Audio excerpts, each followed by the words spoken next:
इस दुनिया में हर चीज उपलब्ध है। हम लोग देखते हैं कि कई देश हमारे भारतवर्ष से बहुत ज्यादा उन्नत हैं। उनके पास सब कुछ है। हम जो कल्पना नहीं कर सकते वो सारी चीजें उधर हैं। भौतिक रूप से ये दुनिया में किसी भी चीज का अभाव नहीं है। लेकिन फिर भी जब अमेरिका की युवा पीढ़ी संतुष्ट नहीं थी, उनके जीवन में एक ही आकर्षण था, शिल प्रभुपाद का उदाहरण। वास्तव में दुनिया ने बहुत सारे सुपरमैन देखे, यानी काल्पनिक हो, लेकिन फिर भी लोग पसंद करते हैं बैटमैन, एंटमैन, अलग अलग सुपरमैन। लेकिन वास्तव में इस दुनिया को अभी जो सबसे ज्यादा जरूरी है वो है शुद्ध भक्त का उदाहरण। एक शुद्ध भक्त की कौन होता है, उसका जीवन कैसा होता है, वो अपने जीवन से क्या दर्शाते हैं, ये उदाहरण दुनिया के लिए सबसे ज्यादा जरूरी है। और ये उदाहरण हमारी वैदिक संस्कृति में हमारे पास है। लेकिन अंतर क्या है कि हम लोग पाश्चात्य जगत की संस्कृति के प्रति ज्यादा आकृष्ट हैं और हम लोग सोच रहे हैं कि भौतिकता हमें सुख दे सकती है। लेकिन जो उस भौतिकता में परिपक्व है वो लोग भी प्रभुपाद से आकर्षित हुए, क्योंकि एक शुद्ध भक्त का उदाहरण से ज्यादा बड़ी उपलब्धि इस दुनिया में और कुछ नहीं। श्रील भक्तिविनोद ठाकुर बोलते हैं, प्रेम लतिकार मूल। ये शुद्ध कृष्ण प्रेम की जो लता है उसकी मूल है शुद्ध भक्त के चरणों की रेणु। तो ऐसे शुद्ध भक्तों के बारे में जब हम चर्चा करते हैं, ये हमारे आध्यात्मिक बल को बढ़ाता है। पहले जमाने में कोई डिप्लोमा नहीं होता था। आजकल हम सर्टिफिकेट डिप्लोमा लेकर के घूमते हैं अलग अलग जगह दफ्तरों में, मुझे नौकरी दे दो, मुझे नौकरी दे दो। पहले कोई डिप्लोमा नहीं हुआ करता था। फिर कैसे पहचानते थे कौन कितना योग्य है? केवल गुरु का नाम से जाना जाता था शिष्य, ये इस गुरु का शिष्य है, ये तक्षशिला से पढ़ा है, ये नालंदा से पढ़ा है। इतना इतना प्रभाव था गुरु का, परंपरा का, गुरुकुल का। तो आज हम जिस पथ पर निकले हैं, हमारा क्या बैकअप है, हमारे पास किसकी शक्ति जुड़ी हुई है, ये हमको सोचना है। जैसे कोई मान लीजिए एक व्यक्ति कोई समोसा कचौड़ी की दुकान डालता है सूरत में। सूरत में तो बहुत नाश्ते की दुकानें हैं, लेकिन वो एक नई नाश्ते की दुकान खोलता है, उसको बहुत सारा कंपटीशन को झेलना पड़ेगा, बहुत बहुत कंपटीशन झेलना पड़ेगा। लेकिन उसको पता पड़े कि उसके दादा दादा की दुकान है हल्दीराम, तो क्या होगा? जो व्यापारी हैं वो समझ पा रहे हैं इस चीज को। ब्रांड होने का क्या प्रभाव होता है ये व्यापारी लोग समझते हैं। अगर आप हल्दीराम के नाती हैं तो आप कुछ भी बेचो वो बिकेगा। तो इसी तरीके से हम भक्ति जीवन में आए हैं, खुद के बल पर भक्ति करने का प्रयास करेंगे। बहुत कठिन है, बहुत कंफ्यूजन्स हैं, इतना आसान नहीं है। लेकिन हमको ये देखना है हमारी परंपरा क्या है, हमारे पास बैकअप क्या है, हमारा ब्रांड क्या है। क्या इस ब्रांड को पहले सक्सेस मिली है? क्या इस रास्ते पर चल करके किसी ने कोई तरीके की कोई उपलब्धि को प्राप्त किया है? क्या इस रास्ते पर कोई ऐसे उदाहरण हैं जिनको चर्चा करके, जिनको अपना आदर्श बना करके हम आगे बढ़ सकते हैं? ये जानने से हमारे भक्ति जीवन में इतना उत्साह आएगा, इतना उत्साह आएगा कि कोई भी भौतिक भौतिक प्रलोभन हमको अपने पद से च्युत नहीं कर सकती। देखिए, कठिनाई सब भक्तों के जीवन में आती है। हम देखते हैं भीष्म पितामह अपने अंतिम समय पे पांडवों को देख करके क्या बोल रहे हैं, अहो कष्टम अहो अन्यायम। कितना कष्ट आपके साथ हुआ, कितना अन्याय हुआ, लेकिन आप सब झेल गए। क्यों? धर्म अच्युत विप्रह आश्रय। आपने धर्म का आश्रय लिया, आपने भगवान अच्युत का आश्रय लिया। आपने भक्तों का आश्रय लिया। ये भक्तों का आश्रय भगवान के साथ, धर्म के साथ एकाकी करके भीष्म पितामह बोल रहे हैं, इतना इतना महत्वपूर्ण है। हमारे जीवन में हम क्या बनना चाहते हैं, हमारा आइडियल क्या है, हमें क्या बनना है?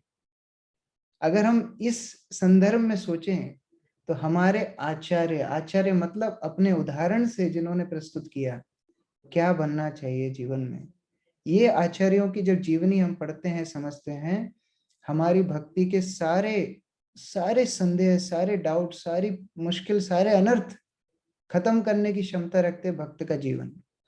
ये भगवान की कथा से भी ज्यादा श्रेष्ठ है भक्त की कथा। ये हम लोग सोच सकते हैं अरे इसमें कौन सी बड़े, सभी सभी की तो बायोग्राफी है, बड़े बड़े महान कवि हैं जैसे रविंद्रनाथ टैगोर हुए या कोई महात्मा गांधी हुए, सभी सभी की तो बायोग्राफी है, तो सभी ने तो कुछ ना कुछ इंस्पायरिंग काम किया है। वैष्णव की जीवनी उस तरह नहीं है।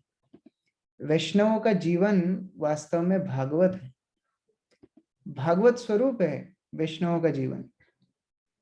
वैष्णवों की क्रिया भगवान की क्रिया के समान है, तो उनके बारे में सुनना वास्तव में हरि कथा के बराबर या उससे श्रेष्ठ है। तो इसलिए हम लोग हमारे आचार्यों के बारे में सुनते हैं, बोलते हैं, उन्हें स्मरण करते हैं और उनके पद चिन्हों पे चलने का प्रयास करते हैं।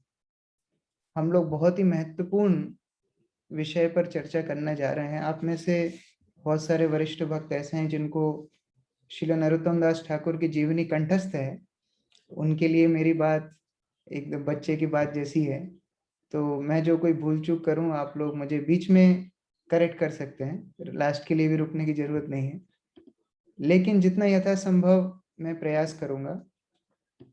वास्तव में भगवान श्री चैतन्य महाप्रभु जो स्वयं श्री कृष्ण है, राधा रानी है, वो अप्रकट होने के बाद अपने आप को दो रूपों में विस्तार करते हैं। एक है उनकी शिक्षाएं, दूसरा है उनका मिशन, उनका आंदोलन। उनकी शिक्षाओं को अंगीकार करते हुए छठ गोस्वामी, जो वृंदावन के 6 गोस्वामी हैं, वो श्री चैतन्य महाप्रभु की शिक्षाओं के पूर्ण स्वरूप हैं, वास्तव में अवतार हैं उनकी शिक्षाओं के। और महाप्रभु के आंदोलन के प्रचार के साक्षात अवतार हैं 3 आचार्य, नरोत्तम दास ठाकुर, श्रीनिवास आचार्य और श्यामानंद पंडित। ये तीनों वास्तव में श्री चैतन्य महाप्रभु के प्रचार कार्य के मुख्य आचार्य हैं। षड गोस्वामियों ने, जो वृंदावन के प्रमुख गोस्वामियों ने वो नींव जो रखी, उसको आगे बढ़ाया ये 3 आचार्य। और इसमें प्रमुखतः हम श्री नरोत्तम दास ठाकुर के विषय में चर्चा करने का प्रयास करेंगे।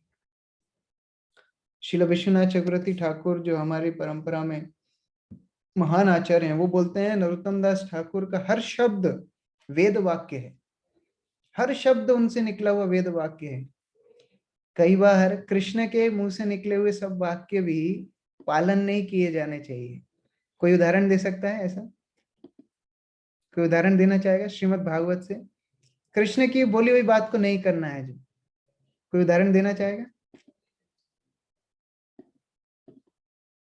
राधाचरण प्रभु जी। यदि तो आपको उत्तर दे रहा हो तो ठीक है, अन्यथा मैं उत्तर दूंगा, तो वेट कर ले सकें। उत्तर देना चाह रहे हो यदि आया किसी का हाथ देखिए। अर्जुन को भगवान ने कहा कि इसको मारो, हाँ अश्वत्थामा को जी। ये उदाहरण है जहां कृष्ण टेस्ट कर रहे थे, वास्तव में बोल मारना नहीं चाह रहे थे, टेस्ट कर रहे थे अर्जुन को।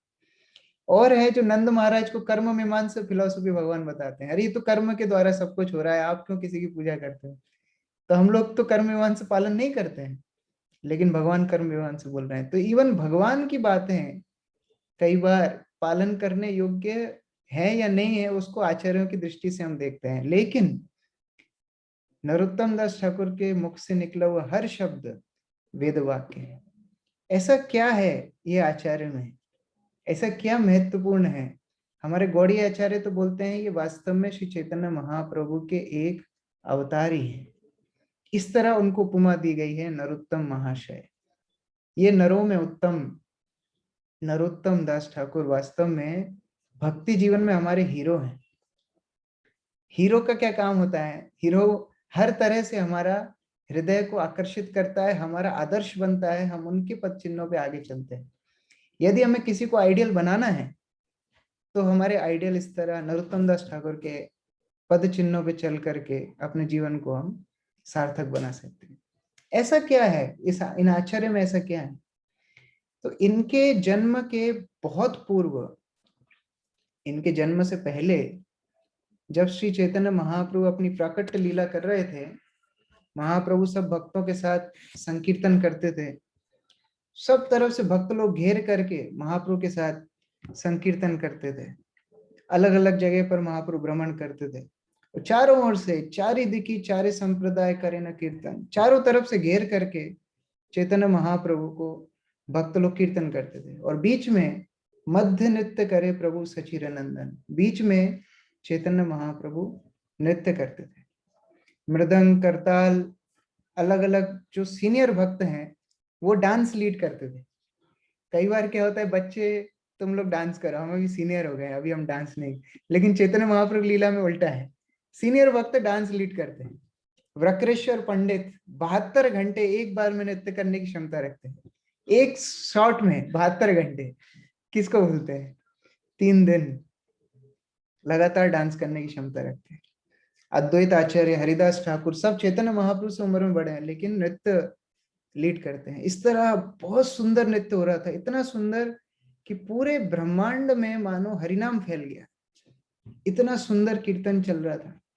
महाप्रभु भाव विभोर हो गए, इतना भाव विभोर हो गए, वो रो रहे हैं, उनके अश्रु निकल रहे हैं। पुलक कंप स्वेद गंभीर हुंकार, प्रेमेर विकार देखे लोके चमत्कार। इतना प्रेम चैतन्य महाप्रभु के अंदर से अलग अलग रूप में बाहर निकल रहा है। लोगों को चमत्कार, विस्मय हो रहा है कि इस तरह महाप्रभु को इतना भाव कैसे आ रहा है। इतना सुंदर, और चैतन्य महाप्रभु का जो रूप है इतना सुंदर। गौर देह कांति सूर्य जिनिया जहार, अरुण वत्सर कांति तहे करे झलमा। पूरे शरीर जिनका गौर वर्ण है, शरीर में जिनके भगवा वस्त्र है जो अलग कांति से चमक रहा है, ऐसे चैतन्य महाप्रभु जब कीर्तन कर रहे हैं, नृत्य कर रहे हैं, रो रहे हैं, ऐसी स्थिति को देख करके सब भक्त विस्मित हो गए। ऐसा नहीं है कि पहले भक्तों ने इस तरह रूप चैतन्य महाप्रभु का देखा नहीं था, ये तो महाप्रभु रोज ही करते थे। लेकिन आज क्या विशेष चीज है? आज क्यों लोगों को विस्मय हो रहा है? क्योंकि आज चैतन्य महाप्रभु राधा कृष्ण का नाम छोड़ करके एक अनोखा नाम ले रहे हैं। चैतन्य महाप्रभु बोल रहे हैं नरोत्तम नरोत्तम नरोत्तम। सब भक्त कंफ्यूज हो रहे हैं, ये कौन आया? नरोत्तम कौन है? चैतन्य महाप्रभु रोते रोते नित्यानंद प्रभु का हाथ पकड़ करके और अपने घुटनों के बल गिर गए और फिर जमीन पे पूरी तरीके से बेहोश हो गए। नित्यानंद प्रभु भी कंफ्यूज हो गए। ब्रकेश्वर पंडित पूछते रहे, ये कौन है नरोत्तम? ये क्या हो रहा है चैतन्य महाप्रभु? ऐसा मैंने कभी देखा ही नहीं, ये नरोत्तम कौन है? ब्रकेश्वर पंडित बोलते हैं, हमारे पास तो और कोई साधन नहीं है, हम हरिनाम करते हैं। वो और जोर से हरे कृष्ण कृष्ण कृष्ण हरे हरे, हरे राम राम राम हरे हरे महामंत्र का जप शुरू करते हैं। चैतन्य महाप्रभु अपने बाहिर अवस्था में आते हैं और नित्यानंद प्रभु चैतन्य महाप्रभु से पूछते हैं, क्या नई लीला चल रही है? कौन है ये नरोत्तम? चैतन्य महाप्रभु बोलते हैं, निताई, ये संकीर्तन मेरे प्राण स्वरूप है। ये संकीर्तन के लिए मैं अपना धाम छोड़ करके यहाँ पर आया हूं, ये मेरे प्राण स्वरूप है संकीर्तन।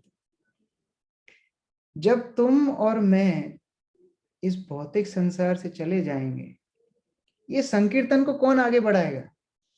इसको कौन घर घर तक पहुंचाएगा? नित्यानंद प्रभु बोलते हैं, आप ही बताइए, आपको सब मालूम है, आप ही बताइए। चैतन्य महाप्रभु बोलते हैं, नरोत्तम बढ़ाएगा। नित्यानंद प्रभु बोलते हैं, अभी ये कौन नई रिक्रूटमेंट कौन हुआ है? नया कौन है अभी ये टीम में? हम तो कभी सुना नहीं नरोत्तम। चैतन्य महाप्रभु बोलते हैं, अभी तक ये पृथ्वी पे आए नहीं है। ये पद्मावती नदी के उस पार खेतुरी गांव में इनका आविर्भाव होगा। और इतने प्रेमावेश में ये भक्ति करेंगे, इनके स्पर्श से, इनके दर्शन से पूरी पृथ्वी भगवत प्रेम को प्राप्त करेगी।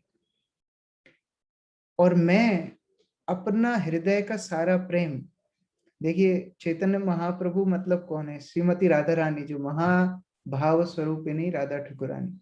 जो सर्वोच्च प्रेम राधा रानी के अंदर है, वो प्रेम श्री चैतन्य महाप्रभु के अंदर है। और वो प्रेम चैतन्य महाप्रभु बोलते हैं, मैं इसको स्टोर करके रखना चाहता हूँ। ये प्रेम को मैं नरोत्तम को दूंगा। चैतन्य महाप्रभु बोलते हैं, तो कैसे दोगे? कोई प्रसाद थोड़ी है आप रख के चले जाएंगे वो खा लेगा। कैसे प्रेम को कैसे छोड़ के जाएंगे? चैतन्य महाप्रभु बोलते हैं, ये नदी में मैं कल जाऊंगा, पद्मावती नदी में, वहां पर अपना प्रेम रख करके जाऊंगा। और नरोत्तम जब आएगा तो इसको पद्मावती रिवर, पद्मावती नदी, ये प्रेम को नरोत्तम को दे देगी। शाम को सब भक्त डिस्कस करते हैं, अरे कौन क्या चल रहा था, ये महाप्रभु नरोत्तम नरोत्तम कर रहे थे। नित्यानंद बोलते, कल देखना, कल नया कुछ होने वाला है। कल चैतन्य महाप्रभु अगले दिन सबको लेकर के फिर पद्मावती नदी के पास गए। खूब कीर्तन हुआ, महाप्रभु नदी के अंदर गए और नदी में तेज लहरें आने लगी, मानो बाढ़ आ रही। ऐसी लहरों के बीच में एक सुंदर अप्सरा समान देवी पद्मावती वहां से बाहर निकलती हैं, हाथ जोड़ के स्तवन प्रार्थना करती हैं और चैतन्य महाप्रभु को बोलती हैं, मेरे लिए क्या सेवा है? चैतन्य महाप्रभु बोलते हैं, ये प्रेम मैं तुमको दे करके जा रहा हूँ, ये प्रेम रखो और नरोत्तम को दे देना, मेरा भक्त नरोत्तम आएगा उसको दे देना। बोले महाप्रभु नरोत्तम को पहचानेंगे कैसे? चैतन्य महाप्रभु बोले, जब नरोत्तम तुम्हारे पानी को स्पर्श करेगा, जिस तरह आज इसमें बाढ़ आई है उस तरह ही बाढ़ आ जाएगी। तो वो पद्मावती माता बोलती है, आपके प्रेम को देख करके ये पानी में उफान आया। जिस भक्त को देख करके, जिसका स्पर्श करके पहले ही इतना उफान आएगा, उसको जब मैं आपका प्रेम दूंगी तो उसकी क्या हालत होगी? जिसके अंदर पहले से इतना प्रेम हो, जिसको देख करके मेरे अंदर बाढ़ आ जाए, मैं आपका प्रेम जो उसको दूं, क्या हालत होगी? चैतन्य महाप्रभु बोले, चिंता मत करो, वो सब हैंडल कर लेगा, नरोत्तम सब हैंडल कर लेगा, आप मेरा प्रेम उसको दे देना।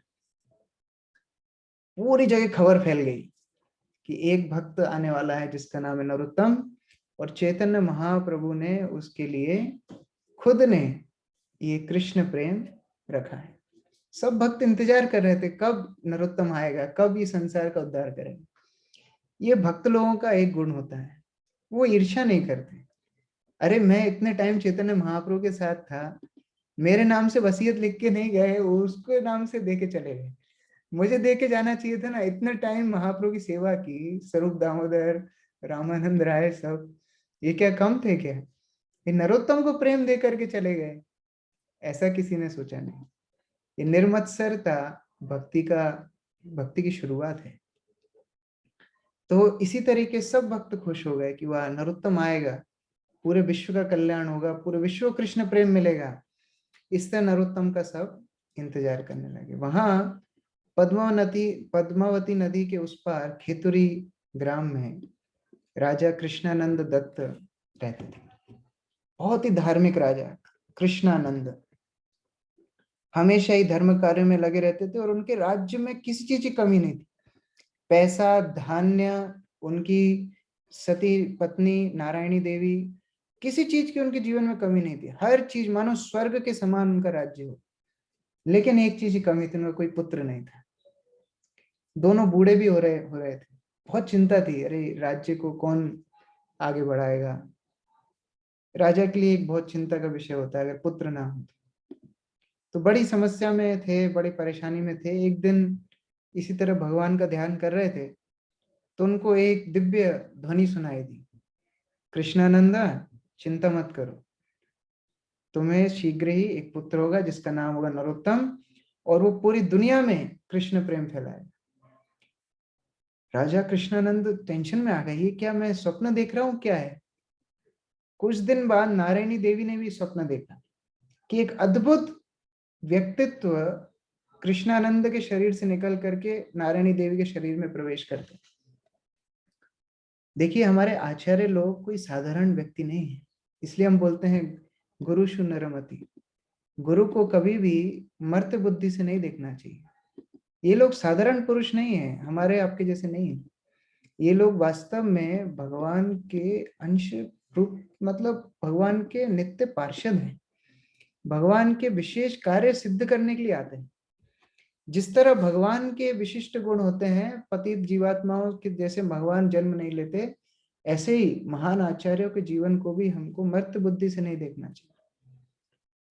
कुछ दिन बाद ही एक ज्योतिषी आया, अकस्मात अतिथि रूप से आया, और कृष्णानंद राजा को बोलने लगा कि तुमको एक पुत्र होगा। तो कृष्णानंद बोले, अच्छा, मैंने भी सुना, पत्नी को भी स्वप्न आया, और अभी ये ज्योतिषी भी बोल रहे हैं, तो जरूर सत्य होगा। तो वृद्ध अवस्था में नारायणी देवी को गर्भ धारण हुआ, और पूर्णिमा के दिन, माघ मास की पूर्णिमा के दिन सुबह 6 बजे नरोत्तम दास ठाकुर का जन्म हुआ। इतना सुंदर शरीर, पूरा कोमल, स्निग्ध, सौम्य, जैसे उनकी आंखें कमल की पत्तियों जैसे, इतनी सुंदर। नारायणी देवी पूरे उनको टकटकी लगा करके देख रही हैं। 8 दिन का फेस्टिवल किया कृष्णानंद राजा ने, 8 दिन का महोत्सव नरोत्तम के जन्म पे। लेकिन कहीं पे ध्यान नहीं है, सब पूरा ध्यान किसके ऊपर है? नरोत्तम के ऊपर। और इतने इतने सारे गेस्ट आए हैं, इतने अतिथि आए हैं नरोत्तम का दर्शन करने के लिए। उसी बीच में नारायणी देवी देखती हैं 2 दिव्य पुरुष आए हैं। एक है गौर वर्ण का और एक है श्वेत वर्ण का। एक ने पहला पहना हुआ है पीतांबर और एक ने पहना हुआ है नीलांबर, और दोनों हाथ उठा करके नृत्य कर रहे हैं। कौन है वो? चैतन्य महाप्रभु और नित्यानंद प्रभु, साक्षात नरोत्तम को देखने के लिए आए। नारायणी देवी बोलती, देखो देखो देखो, कौन आया कौन आया। इतने में दोनों गायब हो गए। पूरी दुनिया के लोगों का जो कल्याण करने के लिए आया है, चैतन्य महाप्रभु स्वयं उसको आशीर्वाद देने के लिए आए। जब उनका कुंडली बनाई गई, उसमें देखा कि इस बच्चे के अंदर सारे अच्छे गुण हैं, ये धार्मिक है, इनके अंदर इतने गुण हैं कि ये सभी नरों में श्रेष्ठ है, इसलिए इनका नाम होना चाहिए नरोत्तम। लेकिन एक मुश्किल है। क्या मुश्किल है? इनको पानी से डर है, पानी के पास नहीं जाने देना। पानी के पास जाने से क्या होगा? बाढ़ आएगी। चैतन्य महाप्रभु तो प्रेम रख करके गए हैं, तो बाढ़ आएगी, तो वो लोग कुंडली में लिखे कि इसको पानी से खतरा है, पानी के पास नहीं जाने देना। अब कृष्णानंद राजा ने निश्चय किया कि पूरे कुछ भी हो जाए, बच्चे को महल से बाहर ही नहीं जाने देंगे, कोई खतरा मेरे बच्चे के ऊपर नहीं आना चाहिए। 6 महीने निकल गए। अन्नप्राशन का समय आया। अन्नप्राशन के समय पर इनविटेशन जो भेजे गए थे, कृष्णानंद राजा ने स्वर्ण पत्र के ऊपर इनविटेशन भेजे थे। सोने के पत्ते के ऊपर कार्व करवा के इनविटेशन भेजे थे। आप हम बोलते हैं कि born with silver spoon, golden spoon. ये तो जिनके अन्नप्राशन में सोने का इनविटेशन कार्ड जा रहा है, उनके घर में कितना ऐश्वर्य होगा। पूरे भारतवर्ष से लोग आए, बहुत बड़ा यज्ञ हुआ। अभी बच्चे को खिलाने की बारी आई। जब उनको खिलाना चाह रहे हैं, खीर खिलाते हैं जनरली, बच्चा मुंह ही नहीं खुल रहा है। 6 महीने के नरोत्तम खा ही नहीं रहे हैं। तो फिर सब कंफ्यूज हो गए, क्यों नहीं खा रहे हैं। तो कृष्णानंद पूछते हैं, ऑफरिंग किया था क्या? नारायणी देवी बोली, मैं भूल गई। ऐसे ही होता है, फेस्टिवल के दिन हम सब भूल जाते हैं। तो नारायणी देवी बोली, मैं भूल गई। तो वहां पर उपस्थित सब ब्राह्मण ने बोला, देखिए कितना कितना महान आपका पुत्र है। भगवान कृष्ण को भोग नहीं लगता है, वो चीज को नहीं खाता है। जब भोग लगा करके आए, तुरंत नरोत्तम ने अपनी जीभ से चुपचाप चाटना शुरू किया। फर्स्ट खीर बच्चे ने खाना शुरू किया। उस दिन से कृष्णानंद ने बोला, ये बच्चे को कभी भी कृष्ण प्रसाद छोड़ करके कुछ नहीं खाना। थोड़े नरोत्तम बड़े हुए, अपने घुटनों के बल चलना शुरू किए, थोड़ा बोलना शुरू किए, थोड़ा सुन के समझना शुरू किए। तो खेतुरी में जब भक्त लोग बंगाल से जगन्नाथपुरी जाते थे तो ये खेतुरी में रुकते थे, बहुत सारे तीर्थ यात्री रुकते थे। तो कृष्णानंद राजा उनके रुकने का, उनके खाने का पूरा व्यवस्था करते थे। हजारों भक्त लोग जो तीर्थ यात्री थे वहां पर रुकते थे। तो साधुओं को बचपन से देखने का मौका मिलता था नरोत्तम को। बहुत सारे लोग पुरी से आ रहे हैं, वो लोग बंगाल जाएंगे, बंगाल से जा रहे हैं पुरी जाएंगे, इस तरह बहुत सारे भक्त लोग वहां से खेतुर से गुजरते थे। और नरोत्तम महल के अंदर ही खेलते थे, लेकिन कभी कभी बाहर चले जाते। तो उनके पिता बड़े टेंशन में आते, तुमको बोला है महल के बाहर नहीं जाना है। नरोत्तम बोलता है मेरे को जाना है, नदी के पास जाना है। नदी के पास बिल्कुल नहीं जाना है। महल के अंदर, महल के बगल में ही उन्होंने एक छोटा सा तालाब खोदा, उसमें बोला इधर ही पानी में छप छप करो, लेकिन नदी में नहीं जाना। नदी में जाना तुमको अलाउड नहीं है। तो इस तरीके से नरोत्तम का घर में ही सब कुछ हुआ, घर में ही पढ़ाई की व्यवस्था, घर में ही स्कूल, घर में ही पॉन्ड, घर में ही सब कुछ। घर से बाहर कोई जाने नहीं देता। लेकिन नरोत्तम खिड़की से देखता था साधुओं को, कितना सुंदर सब लोग आ रहे हैं तीर्थ यात्रा से, उस साधुओं को देख करके आकृष्ट होता था।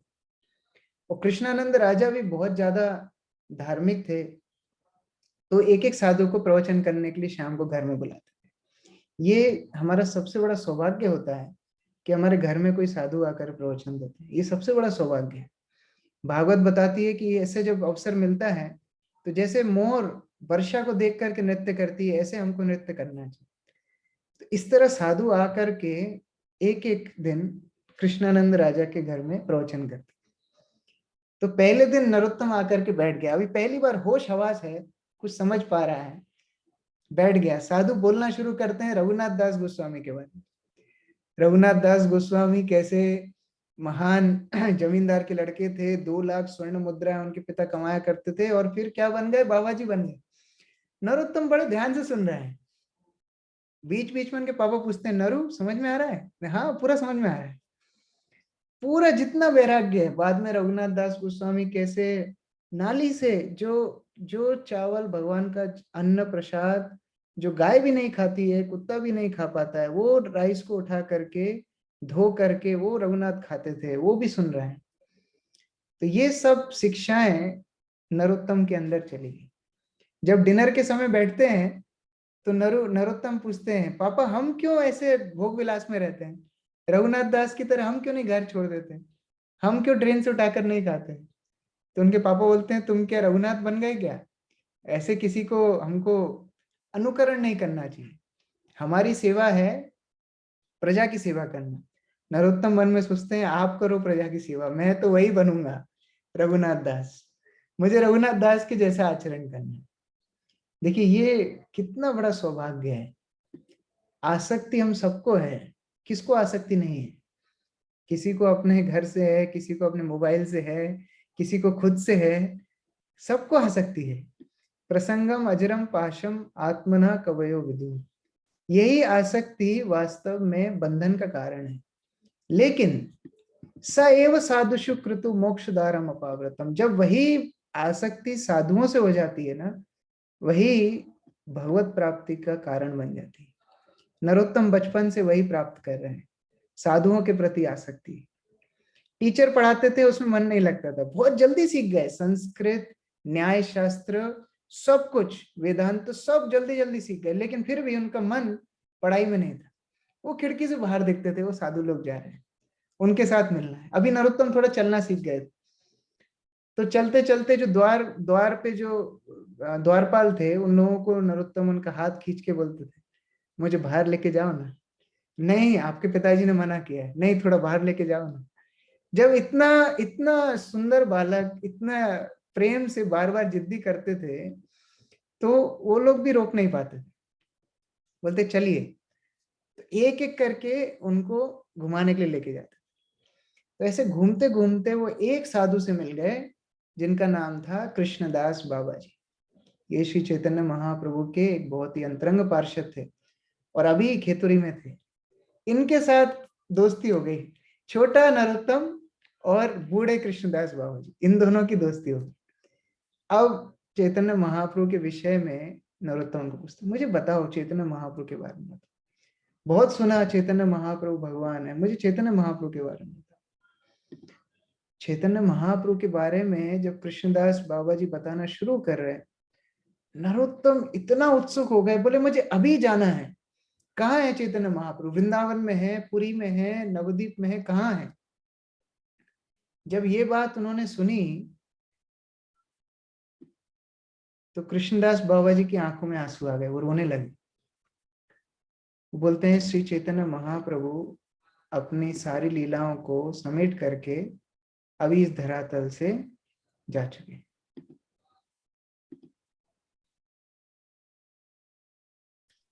ऐसा है कि 8:55 को कृष्ण किशोर प्रभु को दूसरी मीटिंग में जाना रहेगा। तो अभी 2 प्रकार के प्रस्ताव हमारे पास आगे। प्रभु जी 1 सेकंड में पीछे ले रहा हूँ कि हम कथा को 8:55 तक चलने दें। आज कोई क्वेश्चन कमेंट्स नहीं, ऐसा करें या 8:45 में कथा को रोक के कमेंट्स करें। आप लोग उसमें मैसेज डाल दीजिएगा ग्रुप चैट में। कंटिन्यू करिए प्रभु जी।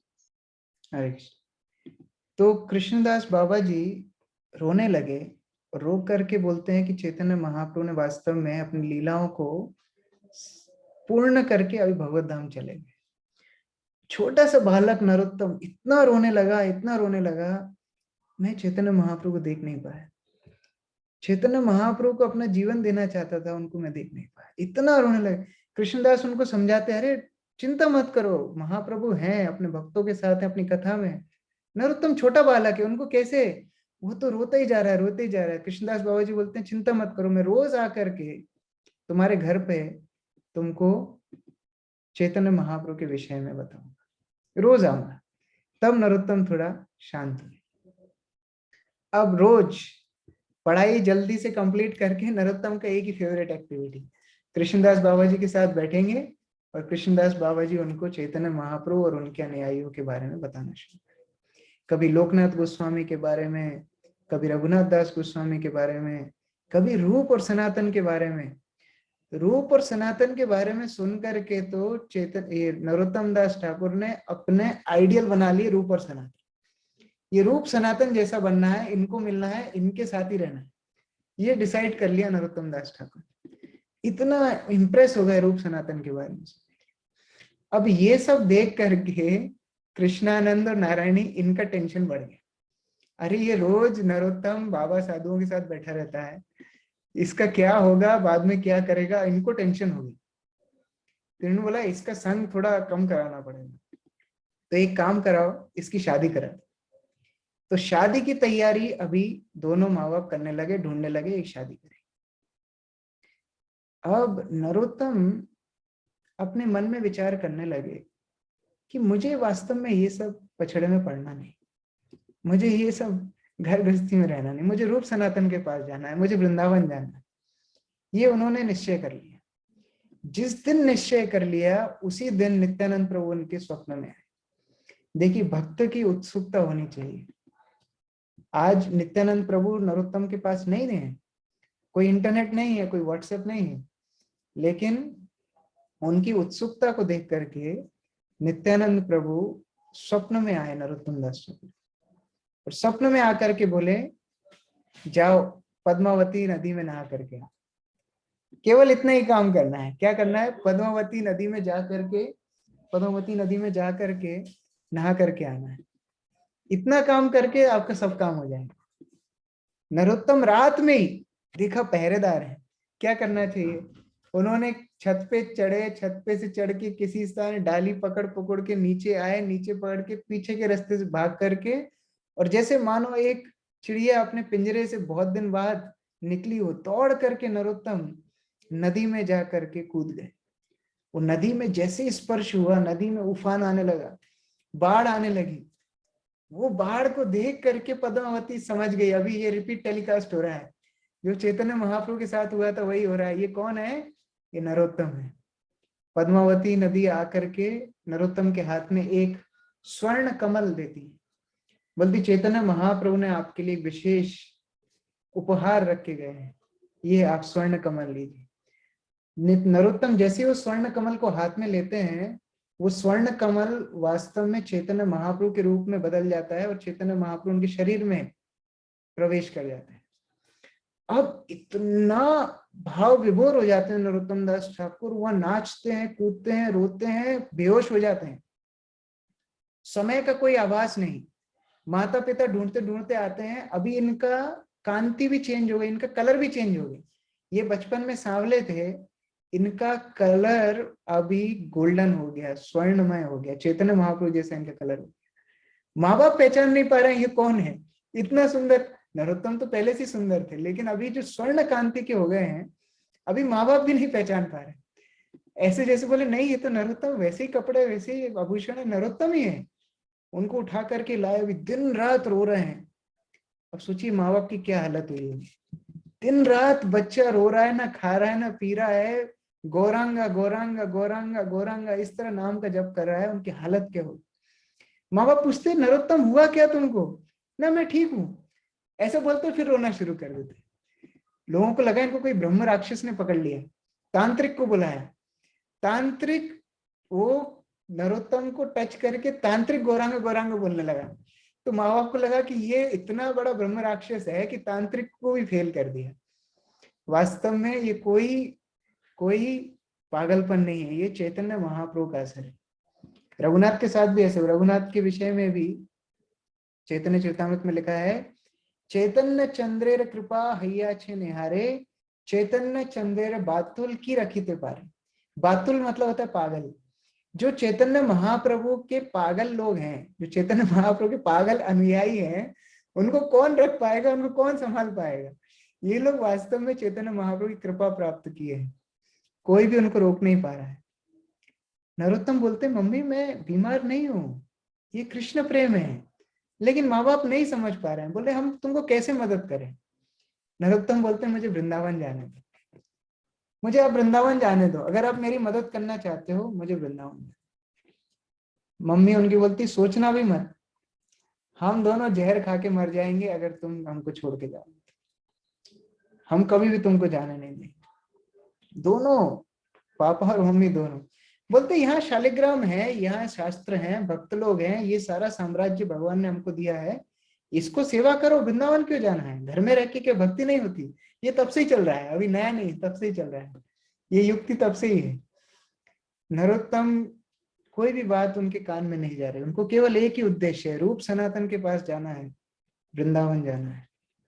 उनके पिता ने 24 घंटे सिक्योरिटी बिठा दी, 24 घंटे पहरेदार, कोई भी छोड़ करके नरोत्तम को अकेला नहीं जाएगा, हमको उसकी रक्षा करना है। वो तो बच्चा है, बचपन में बोल रहा है साधु बनने के लिए, लेकिन वास्तव में साधु का जीवन थोड़ी नरोत्तम जानते हैं। तो उनको 24 घंटे पहरा देना है, कहीं छूट के नहीं भाग जाए। तो ऐसी अवस्था में नरोत्तम 24 घंटे इसमें रहने लगे। अब एक दिन वो जो प्रांत का नवाब था, उसका पत्र आया कि उसको नरोत्तम से मिलना है। उसको खबर लग गई थी कि ऐसा एक बेटा है इनका, और वो इतना भाव विभोर है, दिन भर रोता है करता है। तो नवाब ने चिट्ठी भेजी, मुझे नरोत्तम से मिलना है। तो अभी राजा भी क्या करते, नवाब के अंडर ही सब थे, मुस्लिम साम्राज्य था। तो नरोत्तम को कुछ सिपाहियों के साथ भेजा। पहली नाइट जो कैंप लगाया सिपाहियों ने, नरोत्तम उधर से भाग गए, चुपचाप भाग गए वहां से, और पीछे मुड़कर भी नहीं देखा। इस तरह भागे, इस तरह भागे। अगले दिन, मतलब रात का समय था, अगले दिन दोपहर में एक बार पीछे देखा कि कोई आ तो नहीं रहा। इस कदर रुकना तो दूर की बात है, पीछे मुड़ के भी नहीं देखा।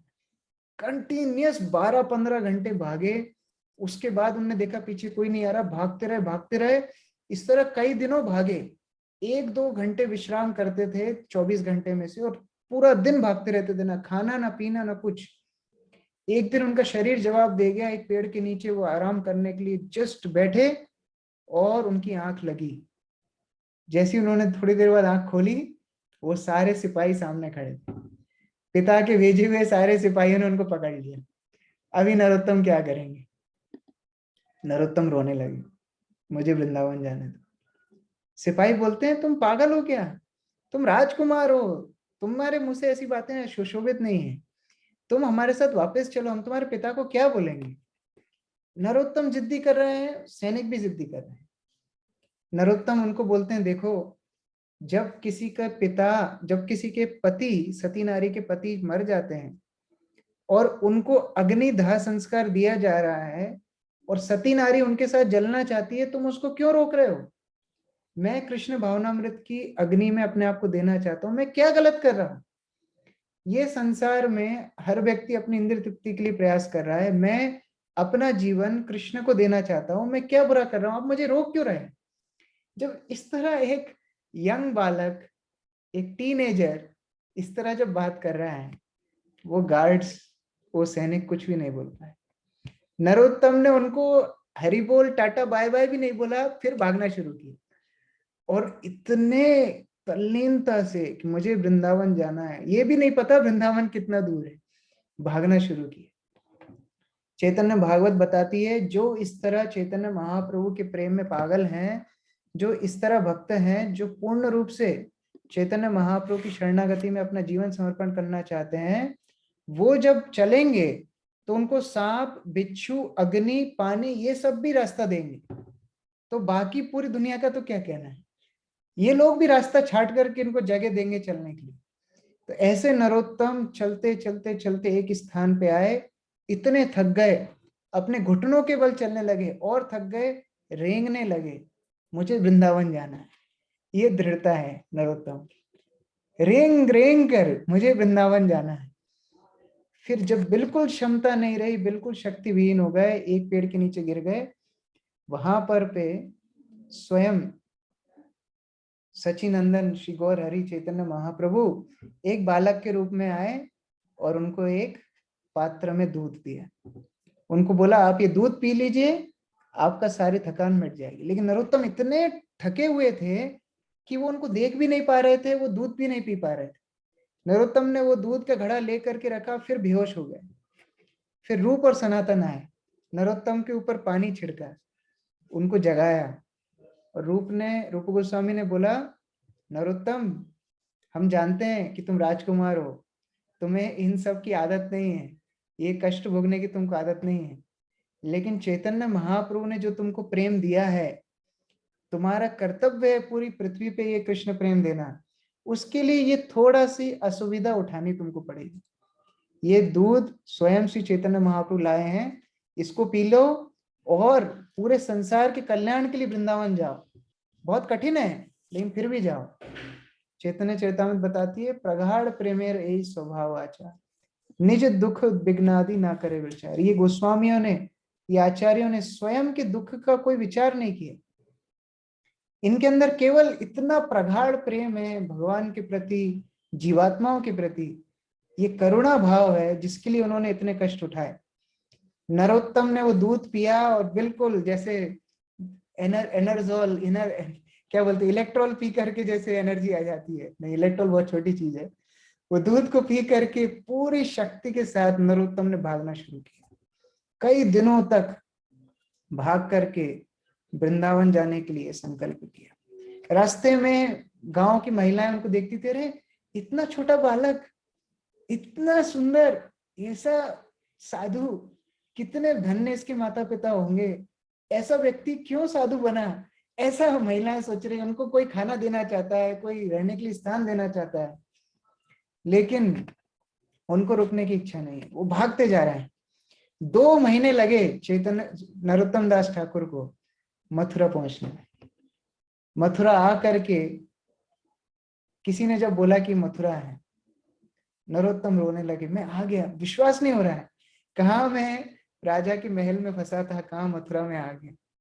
उन्होंने जन्म स्थान दर्शन किया, रंगभूमि दर्शन किया, विश्राम घाट पे आए, यमुना के तट पर बैठ गए और इतने भाव विभोर हो गए।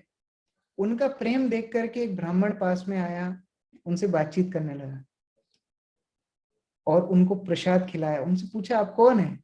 बोला, मैं नरोत्तम हूँ। सब नरोत्तम को जानते हैं, वृंदावन मथुरा में सब नरोत्तम को जानते थे कि ये एक ऐसा भक्त आने वाला है। तो वो ब्राह्मण है, तुम नरोत्तम हो, उनका बहुत ज्यादा प्रशंसा करने लगे। नरोत्तम बोलते, तुम मुझे जानते हो? बोले, हाँ, चैतन्य महाप्रभु आपके बारे में बोल के गए। नरोत्तम रोने लगे, बोले, चैतन्य महाप्रभु का मैं दर्शन नहीं कर पाया, मुझे बताइए वृंदावन में सब कैसे हैं, रूप और सनातन कैसे हैं? वो ब्राह्मण जैसे ही रूप सनातन का नाम सुनते हैं, ब्राह्मण फूट फूट के रोने लगे।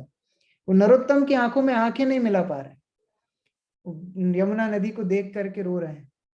नरोत्तम बोलते हैं, मुझे सच बताइए क्या हुआ। रूप और सनातन भी इस दुनिया से अप्रकट हो गए। रूप सनातन ही नहीं, रघुनाथ भट्ट गोस्वामी, काशीश्वर पंडित, ये सभी लोग ये धरातल से अप्रकट हो गए। जब नरोत्तम ये सुनते हैं, इतना उनको शौक लगता है, वहीं पर बेहोश हो जाता है। कहाँ मोर स्वरूप रूप, कहाँ सनातन, इतना उनको विरह होता है। स्वरूप कहाँ है, सनातन कहाँ है, रूप गोस्वामी कहाँ है। मैं अपना जीवन जिनको देने के लिए आया वही लोग नहीं है। अभी वृंदावन जाने से क्या फायदा होगा? जिनको मैं अपना जीवन समर्पित करने के लिए आया हूँ वो लोग ही अब नहीं है। मेरे जीवन का क्या अर्थ है? इस तरीके से जब विलाप करने लगे, रात में स्वयं रूप और सनातन फिर दर्शन देते हैं नरोत्तम दास ठाकुर। साक्षात, ऐसा सपना नहीं है, साक्षात रूप सनातन आकर के दर्शन देते हैं। बोलते हैं, देखो हमसे मिलना नहीं मिलना ज्यादा जरूरी नहीं है, आपको चैतन्य महाप्रभु का निर्देश है वो ज्यादा जरूरी है। हमारे आचार्यों ने सेवा को भाव से भी ऊपर रखा है। भाव की प्राधान्यता नहीं है। बाहर की परंपरा में हम जाते हैं, हम सुनते हैं, अरे वो बाबा जी हैं, बहुत रोते हैं, जब करते हैं, जब उनको भाव आता है। कोई समाधि में जाता है, 15 दिन बोलता नहीं है। इस तरह लोग बहुत आकर्षित होते हैं। हमारे आचार्यों ने भाव से ऊपर सेवा को रखा है। भावना इंपॉर्टेंट है, उससे ज्यादा इंपॉर्टेंट है सेवा। वो सेवा को अंगीकार करके तुम वृंदावन जाओ, उस निर्देश को लेकर के। वो ब्राह्मण बोलता है, चलो थोड़ा हमारे घर चलो, प्रसाद लो। बोले नहीं, वृंदावन जाना है। तुरंत वृंदावन मथुरा से निकलते हैं और वृंदावन आ करके सीधा राधा गोविंद मंदिर में प्रवेश करते हैं। जैसे ही राधा गोविंद मंदिर की प्रतिभा को देखते हैं, उसका यश देखते हैं, सौंदर्य देखते हैं, राधा गोविंद का दर्शन करते हैं, नरोत्तम दास ठाकुर वहीं पर बेहोश हो जाते हैं। अब बेहोश होने के बाद क्या हुआ वो हम लोग कल चर्चा करेंगे। हरे कृष्ण। श्रील नरोत्तम दास ठाकुर महाशय की जय। जगत गुरु श्रील प्रभुपाद की जय। समवेत भक्त वृंद की हरे कृष्ण किशोर प्रभु की जय। अच्छा तो आप बोल रहे हैं कुछ? हरे कृष्णा। उद्धव प्रभु आप खाली एंड थैंक्स बोलेंगे प्रभु जी के लिए।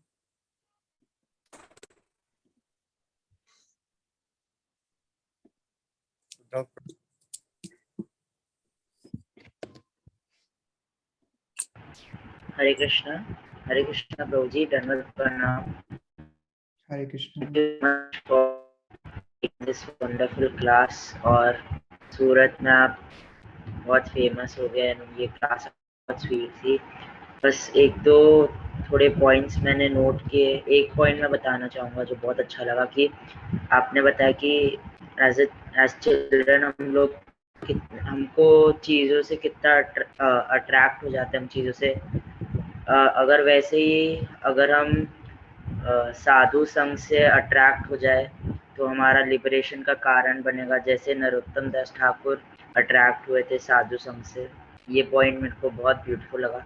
So thank you so much for taking this class. बहुत नेक्टेरियन, बहुत स्वीट था। और यहाँ सब वैष्णव से मेरा बस यही एक रिक्वेस्ट है कि ये 3 दिन का seminar please everyone please attended, कोई मिस मत कीजिएगा। And Hare Krishna Prabhu ji, thank you so much. Thank you Uddhav Prabhu. Hare Krishna. Hare Krishna. Krishna Kishore Prabhu ji, आपके पास क्वेश्चन आंसर के लिए टाइम है? आज ले सकते हैं हम लोग? जस्ट 1 मिनट प्रभु, जस्ट 1 मिनट। मैं सभी वक्तों से क्षमा प्रार्थी हूँ। आज हम लोगों की आईडी में थोड़ा गड़बड़ हो गया। कल दूसरी आईडी रहेगी, वो 500 वाली रहेगी, तो सभी भक्त उसमें ज्वाइन करेंगे। आज थोड़ा कंफ्यूजन रह गया, इसलिए सभी भक्तों से मैं क्षमा प्रार्थी हूँ। जिन लोगों को थोड़ा परेशानी हुआ, जिनकी थोड़ी क्लास मिस हुई, वो लोग फेसबुक पे सुन लेंगे। और साथ ही साथ कल उनको समस्या नहीं आएगी। Thank you. हरे कृष्णा। आप लोगों की कृपा से वो मीटिंग से मुझे एब्सेंस ऑफ लीव मिल गई है। बोल, अभी ऐसा कर सकते हैं, अगर अगर किसी लोगों को, वैसे तो प्रश्न की इसमें कोई आवश्यकता नहीं है एक्चुअली, ये आचार्यों के जीवन के प्रसंग में प्रश्न की तो कोई आवश्यकता है नहीं, और कमेंट्स जो करते हैं थोड़ी बात कर सकते हैं। इफ हर लोग चाहें तो और 10-15 मिनट एक्सटेंड कर सकते हैं, या इसको ये 3 दिन में सेशन कंप्लीट नहीं होगा, प्रैक्टिकली नहीं होगा, या तो हम इसको 4 दिन करें, अधिक करें, या थोड़ा समय बढ़ाएं, क्या करना चाहिए बताइए आप। तो 3 दिन में नहीं कंप्लीट होगा, 4 दिन तो करिए, साथ ही साथ करना ही रहेगा, करना ही चाहिए, और फिर समय भी बढ़ा दीजिए। ठीक है, तो 15 मिनट और करेंगे अभी, है ना? Kishore Prabhu, if you are comfortable, then we can extend to 15 minutes today also, and 4 sessions. This is our request. Okay, ठीक है। तो हम और या एक काम करते हैं, एक काम कर सकते हैं, रुकिए, आज को आईडी का थोड़ा इशू हुआ है, तो आज यहाँ इसको ब्रेक करते हैं, कल समय भी बढ़ाएंगे और 4 दिन का सेशन भी करेंगे, ऐसा भी कर सकते हैं, क्योंकि आज थोड़ा सा लोग अलग अलग फेसबुक पे गए, 2 आईडी चल रही है अभी प्रभु जी कोई समस्या नहीं है, जो लोग नहीं है तो चलो फिर कंटिन्यू करवाइए प्लीज। चलिए ठीक हरे कृष्ण। तो ठीक है, वृंदावन आ गया अभी। हम लोग ज्यादा देर नरोत्तम दास ठाकुर को बेहोश नहीं रखेंगे। नरोत्तम दास ठाकुर अभी बेहोश है। राधा गोविंद के मंदिर में दर्शन करने के बाद भाव विभोर होकर के चैतन्य महाप्रभु वहां पर पे, नरोत्तम दास ठाकुर वहां पर पे पड़े हुए, सभी भक्त घेर करके खड़े हो जाते हैं। नया कौन आया? उस टाइम पे वृंदावन में ज्यादा कोई आता नहीं था, तो नया कौन आया है और जिसकी कांति चैतन्य महाप्रभु जैसी है और जिसका भाव चैतन्य महाप्रभु जैसा है कि भगवान को देख करके बेहोश हो गया। तो सबको लग रहा था चैतन्य महाप्रभु क्या वृंदावन में आ गए दोबारा। तो जीव गोस्वामी को बुलाया। जीव गोस्वामी वहां पर प्रधान आचार्य थे, उनको बुलाया, आप आइए देखिए कौन है।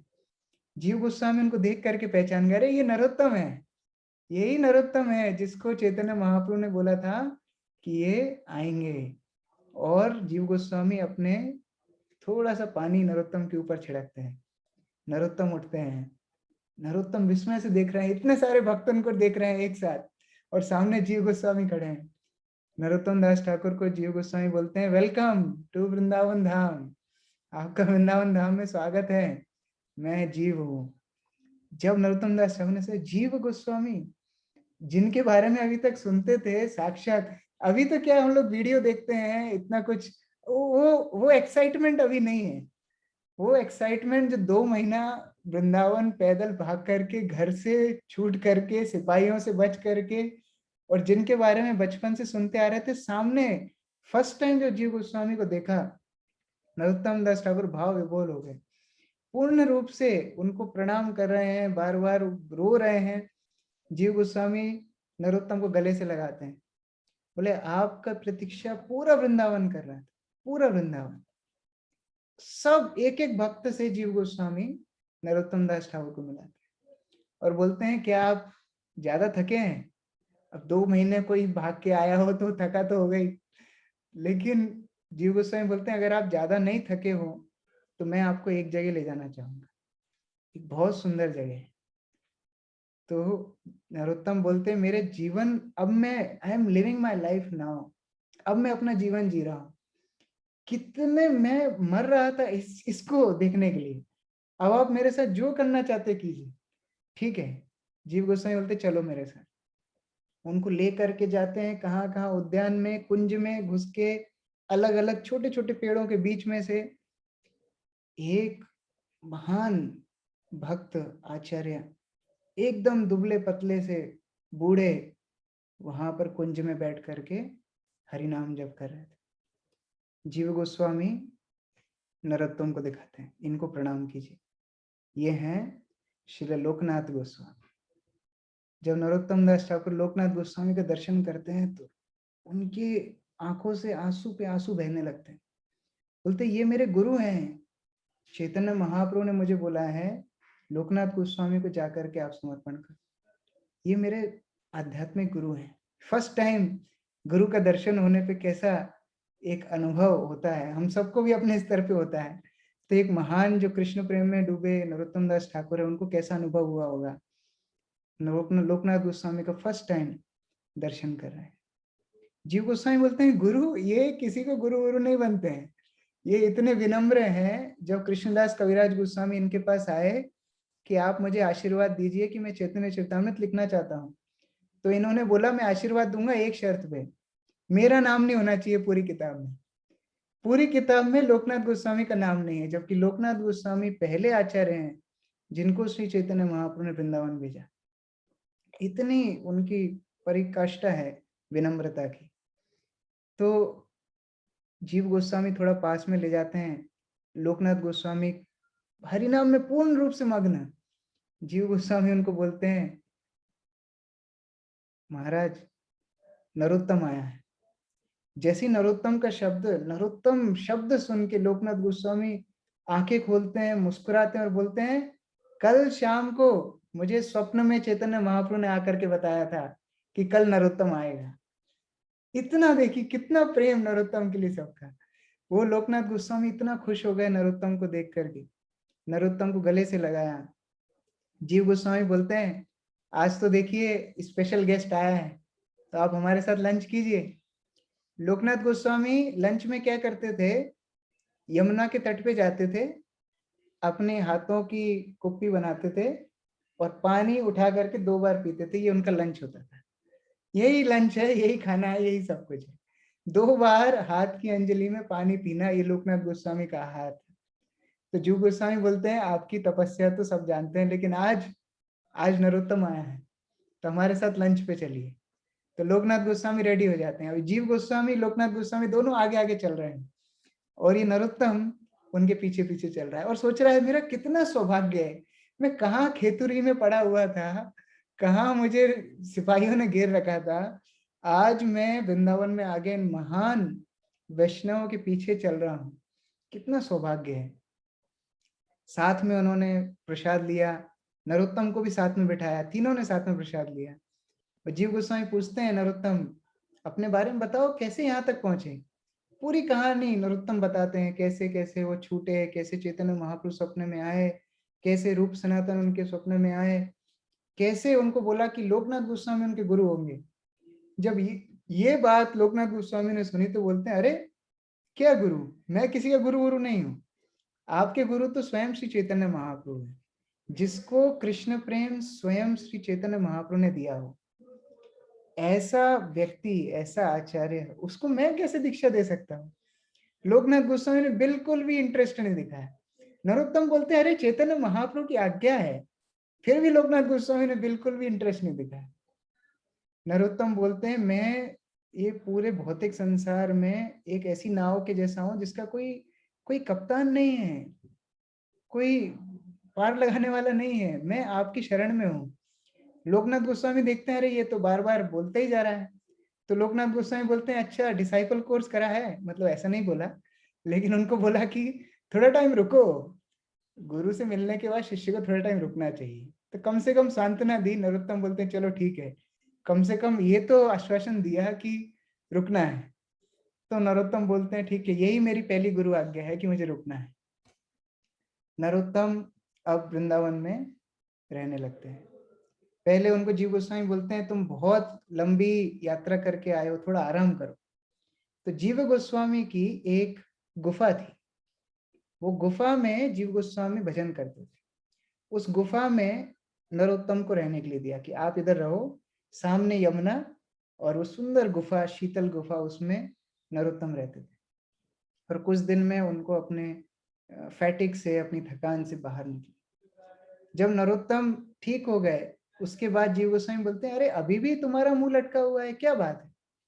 नरोत्तम बोलते हैं मेरा शरीर तो स्वस्थ हो गया है लेकिन मेरा हृदय अभी भी दुख रहा है, लोकनाथ गोस्वामी मुझे कब स्वीकार करेंगे। जीव गोस्वामी बोलते हैं ऐसे बैठ के थोड़ी होता है, कुछ सेवा करना पड़ता है, कुछ सेवा करो, लोकनाथ गोस्वामी की जाके सेवा करो। जब आप उनकी सेवा करेंगे तो चैतन्य महाप्रभु आपको कृपा करेंगे। लोकनाथ गोस्वामी इतने विनम्र हैं, वो अपने आप को गुरु पद पे कभी स्वीकार नहीं करेंगे। कितनी अद्भुत परंपरा है हमारी, लोग गुरु बनने के लिए लड़ते हैं और हमारी परंपरा में कोई गुरु ही नहीं बनना चाहता। गुरु का स्थान हमेशा ही खाली है, सब अपने आप को शिष्य जानते हैं। प्रभुपाद को जब भक्त लोगों ने पहली बार लॉस एंजलिस मंदिर में पहली बार प्रभुपाद को व्यासासन दिया, जो हमारे वेसु सेंटर में उसका रेप्लिका है लॉस एंजलिस के व्यासासन का। ये पहली बार प्रभुपाद को इतना भव्य व्यासासन दिया गया था इस्कॉन के द्वारा। तो प्रभुपाद ने जब वो व्यासासन देखा तो प्रभुपाद बोलते मैं इसके लायक नहीं हूँ, मैं इसके लायक नहीं हूँ, ये वास्तव में भगवान के लिए, मेरे गुरु महाराज के लिए होना चाहिए। तो भक्त लोग बोलते हैं कि आप तो हमारे प्रतिनिधि हैं, आपके गुरु महाराज के प्रतिनिधि आप ही हैं, तो आप उनके ब्याह पे स्वीकार कीजिए। तब प्रभुपाद ने वो सिंहासन स्वीकार किया। कितनी अद्भुत परंपरा में हम लोग हैं कि कोई गुरु नहीं बनना चाहता है।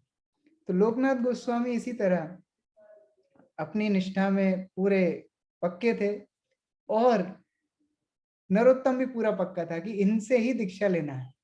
तो उस तरीके से नरोत्तम सेवा करने लगे। जीव गोस्वामी के एक प्रमुख शिष्य थे श्रीनिवास आचार्य, वास्तव में गोपाल भट्ट गोस्वामी के शिष्य थे, लेकिन रहते थे जीव गोस्वामी के पास। ये श्रीनिवास आचार्य नरोत्तम के बेस्ट फ्रेंड बन गए। ये दोनों माने दो शरीर एक आत्मा है। जहां जाते हैं जब साथ में करते हैं, पढ़ाई साथ में करते हैं, गोवर्धन परिक्रमा में साथ में जाते हैं, हमेशा ही साथ में रहते हैं। और इनको पार्टी देने के लिए तीसरे व्यक्ति आए, दुखी कृष्णदास। ये तीन आचार्य हमेशा इनका नाम साथ में लिया जाता है, नरोत्तम दास ठाकुर, श्रीनिवास आचार्य और श्यामानंद प्रभु, जिनका पहले नाम दुखी कृष्णदास। देखिए तीनों अलग अलग गुरु के शिष्य हैं। नरोत्तम दास ठाकुर लोकनाथ गोस्वामी के शिष्य होंगे, श्रीनिवास आचार्य गोपाल भट्ट गोस्वामी के शिष्य, दुखी कृष्णदास हृदय चैतन्य प्रभु के शिष्य। तीनों का जन्म स्थान अलग अलग है, अलग अलग प्रांत से हैं, एज में भी डिफरेंस है, सब कुछ अलग है, लेकिन फिर भी तीनों का नाम साथ में लिया था। इतना एकता है तीनों के बीच में कि सारे बाकी बंधनों से ऊपर उठ करके ये आध्यात्मिक संबंध इनके बीच में है। ये तीनों जीव गोस्वामी के अंडर पढ़ाई करते थे और तीनों परिक्रमा पे जाते थे। कभी गोपाल भट्ट गोस्वामी से मिलते, कभी राधा कुंड पे बैठे रघुनाथ दास गोस्वामी से मिलते, कभी चैतन्य चरितामृत लिखने वाले कृष्णदास कविराज गोस्वामी से मिलते, कभी भूगर्भ गोस्वामी से मिलते, रूप और सनातन की समाधि पे जाके प्रणाम करते, वहां पर जप करते, साधन भजन करते। तो ये तीनों हमेशा साथ में रहते और पढ़ाई जीव गोस्वामी के अंडर करते। तो पढ़ाई जब कंप्लीट हुई, एक दिन नरोत्तम का चेहरा लटका हुआ था। जीव गोस्वामी बोलते हैं क्या बात है, तुमको चैप्टर समझ में नहीं आया क्या? नरोत्तम बोलते हैं अरे लोकनाथ गोस्वामी कब स्वीकार करेंगे, मेरी एक ही टेंशन है और कोई टेंशन नहीं है, अरे लोकनाथ गोस्वामी का कुछ कीजिए। जीव गोस्वामी बोलते हैं मैं तुम्हारे लिए प्रार्थना करूंगा, उनकी सेवा करो। नरोत्तम दास ठाकुर सोचते हैं कैसे सेवा करूं, जो व्यक्ति खाने में केवल यमुना का पानी पीता हो, जिसके कोई भजन कुटिल नहीं हो, जो कुंज में बैठता हो, क्या सेवा करूं, कैसे सेवा करूं? तो उन्होंने देखा कि डेली नित्य क्रिया करने, शौच करने, नित्य क्रिया करने रोज लोकनाथ गोस्वामी यमुना के तट पे जाते थे। तो उन्होंने बोला ये सेवा अच्छी है, ये सेवा मैं करूंगा। देखिए राजा का पुत्र है, जिसको चैतन्य महाप्रभु ने कृष्ण प्रेम दिया, उन्होंने ये सेवा स्वीकार की। कितनी महान बात है ये, हमारे आचार्यों ने हमारे लिए उदाहरण प्रस्तुत किया है। जा करके रोज जहां पर लोकनाथ गोस्वामी नित्य क्रिया करते थे, उनके जाने के बाद, ऐसा नहीं उनको दिखाने के लिए, गुरु के सामने सभी लोग दिखाते हैं, ज्यादा भाव आता है एक्चुअली गुरु के सामने, लेकिन ये पीछे से उनकी नॉलेज के बाहर उस स्थान को साफ करते, शुद्ध बालू डालते, उधर यमुना का पानी सिंचित करते। वो सब करने के बाद थोड़ी यमुना से मिट्टी ला करके रखते कि जिससे नित्य क्रिया करने के बाद हाथ धो सकें, हाथ साफ कर सकें। इतना सब रेडी करते थे, कई महीनों तक करते रहे। एक दिन भी, एक दो दिन नहीं, कई महीनों तक करते रहे। लोकनाथ गोस्वामी सोचने लगे ये कौन करके जाता है, थोड़ा मैं छुप के देखता हूँ। एक दिन लोकनाथ गोस्वामी ने छुप के देखा, कौन कर रहा है? नरोत्तम कर रहा है। लोकनाथ गोस्वामी बाहर आए, बहुत क्रोधित हो गए, तुम ऐसा काम क्यों कर रहे हो, मुझे तुम नरक में भेजना चाहते हो? तुम्हें चैतन्य महाप्रभु ने कृष्ण प्रेम दिया, तुम मेरे लिए ऐसी सेवा कर रहे हो, मैं ये तुम्हारी स्वीकार सेवा नहीं कर सकता। नरोत्तम बोले आप मुझे ठुकराइए मत, आप मुझे बिल्कुल भी ठुकराइए मत। आपका स्वीपर बनना, आपका मैथर बनना पूरी पृथ्वी के साम्राज्य से बड़ी बात है। ये सबसे बड़ा सौभाग्य है कि मैं आपका मेथर का काम कर रहा हूँ, स्वीपर का काम कर रहा हूँ। ये गुरु सेवा का महत्व है। लोकनाथ गोस्वामी बोलते कौन सी गुरु सेवा, कौन गुरु? चैतन्य महाप्रभु तुम्हारे गुरु, मैं गुरु नहीं हूं। नरोत्तम बोलते हैं देखिए, जब कोई स्त्री किसी को अपना मन दे चुकी है तो उनके पिता को भी मानना पड़ता है उस बात को। इसी तरीके से मैंने अपना मन आपको दे दिया है, अभी कृष्ण को भी मानना पड़ेगा, आपको कन्विंस करना पड़ेगा कि आप मुझे दीक्षा दें। लोकनाथ गोस्वामी बोलते हैं मैं तुम्हारी स्वीकार नहीं कर सकता सेवा, मैं योग्य नहीं हूं, आप जाइए किसी महान वैष्णव को सेवा कीजिए। नरोत्तम पूर्ण रूप से टूट गए, रोने लगे, विलाप करने लगे, चले गए वहां से। अगले दिन जब नरोत्तम गोवर्धन परिक्रमा कर रहे थे, उन्हें देखा लोकनाथ गोस्वामी उनको बुला रहे हैं। बोले जो बाबा जी किसी को कभी नहीं बुलाते, मुझे बुला रहे हैं। इतना खुश हो गए, इतना खुश हो गए। नृत्य करते करते लोकनाथ गोस्वामी के पास नरोत्तम गए। लोकनाथ गोस्वामी बोलते हैं तुम्हारी विनम्रता ने मेरा हृदय जीत लिया है, मैं तुम्हें शिष्य रूप से ग्रहण करूंगा। ये बात सुन के नरोत्तम इतना खुश हो गए, वो पूरे ब्रजमंडल में कूद कूद के नृत्य कर करके बताने लगे कि वाह, लोकनाथ गोस्वामी ने मुझे स्वीकार कर लिया है। ये वास्तव में भक्त के जीवन का सबसे बड़ा सौभाग्य है। ये सबसे बड़ा सौभाग्य है कि गुरु का आश्रय मिलना। ये स्वतंत्र जीवन के कारण हम लोग कितना कुछ दुख भोग रहे हैं। बड़ो दुख पाई अच्छी स्वतंत्र जीवन है, कितना दुख भोग रहे हैं, लेकिन अभी हमको हमारे मालिक मिल गए हैं। नरोत्तम अपने उदाहरण से बता रहे हैं कितना सुंदर। पूर्णिमा का दिन, श्रावण पूर्णिमा के दिन पहली बार जो सनातन गोस्वामी ने हरि भक्ति विलास में दीक्षा की पद्धति दी है। अभी तक दीक्षा कैसे होती थी? चैतन्य महाप्रभु ने दबीर खा सकार मिले, आज से तुम्हारा नाम रूप सनातन, दीक्षा हो गई, ऐसे दीक्षा होती थी।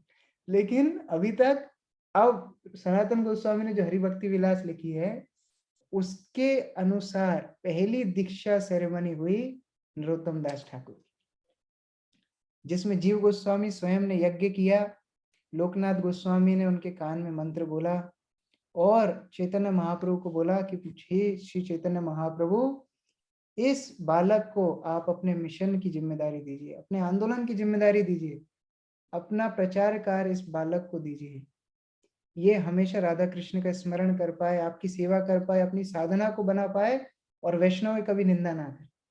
इस तरह प्रार्थना लोकनाथ गोस्वामी चैतन्य महाप्रभु करते हैं।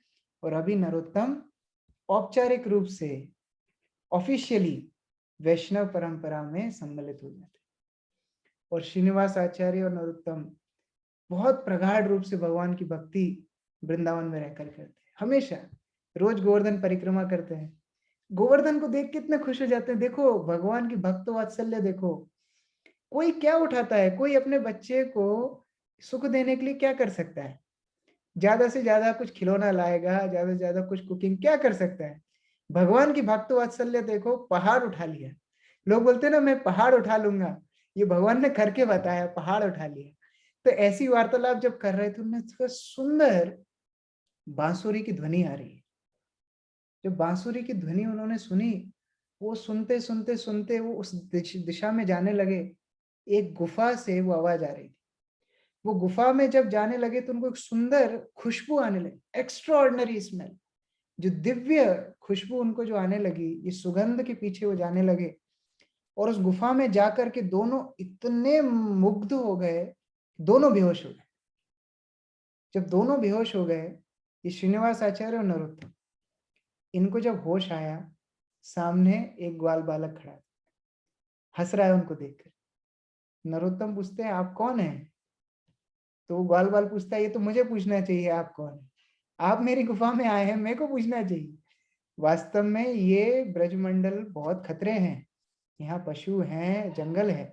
मैंने जब देखा कि आप बेहोश हो गए तो मैं खड़ा था देखने के लिए कि आपको कोई हानि तो नहीं है, अभी मुझे संतुष्टि है कि आप लोग सही है। और ये बोल के वो गायब हो गए। जब वो गायब हो गए तो ये दोनों बीच में चर्चा करने लगे, रे इतनी दिव्य सुगंध, इतनी मधुर बंसी और इतना सुंदर रूप केवल कृष्ण का हो सकता है।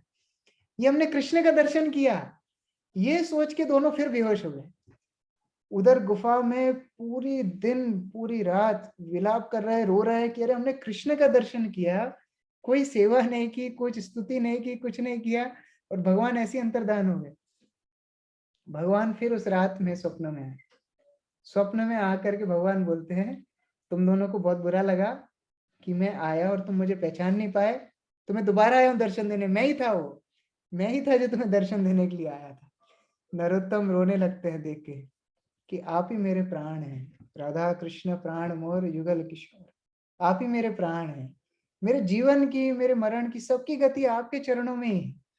इस तरह राधा कृष्ण का दर्शन नरोत्तम दास ठाकुर को हुआ, और राधा रानी का भी हुआ। एक बार जब नरोत्तम दास ठाकुर ऐसी यमुना के तट पर बैठे थे और अपने भाग्य की सराहना कर रहे थे कि वाह मेरा कितना भाग्य है, मैं महान आचार्य जीव गोस्वामी के नेतृत्व में पढ़ाई कर रहा हूँ, लोकनाथ गोस्वामी ने मुझे शिष्य रूप से स्वीकार किया है, वृंदावन में मुझे रहने का मौका मिल रहा है, सेवा करने का अधिकार मुझे मिला है। इतना सुंदर जब सोच रहे थे, उनको थोड़ी तंद्रा आ गई। तंद्रा माने नींद का एकदम हल्की झपकी। वो झपकी में उन्होंने एक सुंदर बालिका को देखा जिसने नीलांबर कपड़े पहने हुए हैं। वो सुंदर बालिका हंसती हुई आई और बोलती है, नरोत्तम, गुरुजी की सेवा ठीक से कर रहे हो कि नहीं कर रहे हो? अपने गुरु की शरणागति से सेवा करो, जो वो बोले वही करो, क्योंकि तुम्हारे गुरु मुझे बहुत प्रिय है। ये कौन है? स्वयं श्रीमती राधा रानी खुद का परिचय दे रही है। मैं राधा हूँ, मैं राधिका हूँ, और मैं और सारी सखियां कृष्ण की सेवा करती हैं। हम रोज उनको दूध चढ़ाते हैं जो चंपक लता बनाती हैं, स्पेशल मिल्क। चंपक लता बॉईल करके लेके आती हैं, उबाल करके वो कृष्ण को हम देते हैं। आज से वो सेवा तुम्हारी, चंपक लता के अंडर, चंपक लता सखी के नेतृत्व में आज से तुम दूध उबालो। इतना खुश हो गए और बोले तुम्हारा नाम है चंपक मंजरी, तुम मंजरी हो, तुम्हारा नाम है चंपक मंजरी। अब ये जब दृश्य देखा तो नरोत्तम दास ठाकुर ने क्या किया? दूध उबालना शुरू किया? दूध उबालना शुरू नहीं किया, सीधे गए लोकनाथ गोस्वामी के पास। गुरु महाराज, मैंने इस तरह देखा, क्या ये मेरे मन का भ्रम है कि वास्तव में ये राधा रानी ने मुझे सेवा दी? देखिए, राधा कृष्ण का जिसको दर्शन हो गया वो भी गुरु का शेल्टर नहीं छोड़ा है, गुरु का आश्रय नहीं छोड़ा है। नरोत्तम दास ठाकुर जाकर के बोलते हैं कि बताइए मुझे क्या करना है। लोकनाथ गोस्वामी जो वृद्ध अवस्था में है, जिनके शरीर में केवल हड्डी है और खाल है, मांस है ही नहीं, जो उठने में भी जिनको तकलीफ होती है, वो कूद करके नरोत्तम को गले से लगा लेते हैं। नरोत्तम, तुम्हारा जीवन सार्थक, तुम्हारा जीवन सफल हो गया, तुमने श्रीमती राधा रानी को दर्शन किया, तुमने राधा रानी की सेवा प्राप्त की, जैसा उन्होंने बोला वैसे ही करो। नरोत्तम रोज अपने गुरु की कुंज में पास में बैठ करके, वहां गुरुदेव ध्यान कर रहे हैं, पास में शिष्य बैठा है, और क्या ध्यान कर रहे हैं? मन में दूध, रोज लकड़ी इकट्ठी करते हैं, आग जलाते हैं, विशेष पात्र लाते हैं, दूध, खुद गाय का दूध निकालते हैं, मन में सब चल रहा है। वो दूध को उबाल करके चंपक लता सखी को देते हैं, कृष्ण को नहीं देते हैं, सखी को देते हैं। ये परंपरा में ही सेवा चलती है। एक दिन उन्होंने ध्यान में देखा कि दूध उफन रहा है, तो गैस होती तो गैस बंद कर देते, गैस तो थी नहीं, लकड़ी पे कर रहे थे, तो पात्र को उठा के रखना था नीचे, तो अपने हाथों से, नंगे हाथों से उन्होंने वो पात्र को उठा करके जो रखा, उनके हाथ जल गए। उन्होंने बोला हाथ वाथ की बाद में देखेंगे, पहले ये दूध देना है। तो वही जले हुए हाथों से वो दूध ले जा करके चंपकलता सखी को दिया, सखियों ने भगवान को दिया। तब नरोत्तम दास ठाकुर का ध्यान टूट गया। वो ध्यान जब टूटा तो उन्होंने देखा उनके हाथ वास्तव में जल गए, दोनों हाथ जल गए, उसमें फोड़े पड़ गए। अभी नरोत्तम दास ठाकुर को डर लग रहा था। क्यों डर लग रहा था? क्योंकि अब पूरे वृंदावन में पता पड़ जाएगा, मेरी ख्याति हो जाएगी, मुझे लोग सम्मान करेंगे। इससे नरोत्तम को डर लग रहा था। ये इनसिक्योरिटी किसकी थी? सम्मान से डर लग रहा था। तो नरोत्तम दास ठाकुर छुपा छुपा के हाथ, उत्तरी के नीचे छुपा के हाथ चलते।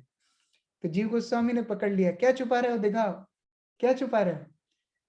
हाथ जब देखे जीव गोस्वामी समझ गए ये क्या हुआ है। राधा रानी की सेवा करते समय हाथ जल गए। इतना सुंदर, सब भक्त लोग खुश हो गए, आनंद में डूब गए। देखिए फिर से बार बार जब किसी को कृपा मिलती है, सब भक्त खुश होते हैं। कोई ये नहीं सोचता राधा रानी क्या हमने भजन नहीं किया, राधा रानी आज तक हमको देखने नहीं आई, इनको इतनी सेवा दे दी, इनके हाथ जल गए। तो इस तरीके से किसी को ईर्ष्या नहीं होती है। वृंदावन में जाने का प्रमुख क्वालिटी है, गुण है निर्मत्सरता। जब वृंदावन में कोई भौरा गाता है तो कोयल भी बोलना चुप हो जाती है। भौरा भगवान का गुणगान करे, कोयल से मीठा कौन गा सकता है, लेकिन वो भी चुप हो जाती है। ये वृंदावन का भाव है। सारे भक्त खुश हो जाते हैं, नरोत्तम को और ज्यादा प्रेम करते हैं, और नरोत्तम और ज्यादा विनम्र हो जाते हैं। और उस तरह नरोत्तम की ख्याति वृंदावन ब्रजमंडल से है, जहां जहां वैष्णव थे सब जगह नरोत्तम की ख्याति फैल जाती है। तो आज हम इतना ही चर्चा करेंगे, समय बहुत हो गया है। कल हम इसको आगे बढ़ाएंगे, कैसे नरोत्तम दास ठाकुर जीव गोस्वामी के निर्देश पालन करते हैं, आगे चैतन्य महाप्रभु के प्रचार कार्य में लगते हैं, और बाद में शिष्यादि बना करके कैसे आंदोलन को आगे बढ़ाते हैं, हम लोग कल से चर्चा करेंगे। हरे कृष्ण। जगत गुरु श्रील प्रभुपाद की जय, नरोत्तम दास ठाकुर की जय, समवेत भक्तवृंद की जय, ब्रह्म माधव गौड़ीय गुरु शिष्य परंपरा की जय। हरे कृष्ण।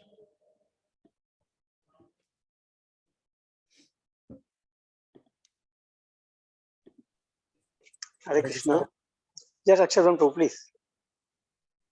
प्रभु जी मैं कह रहा था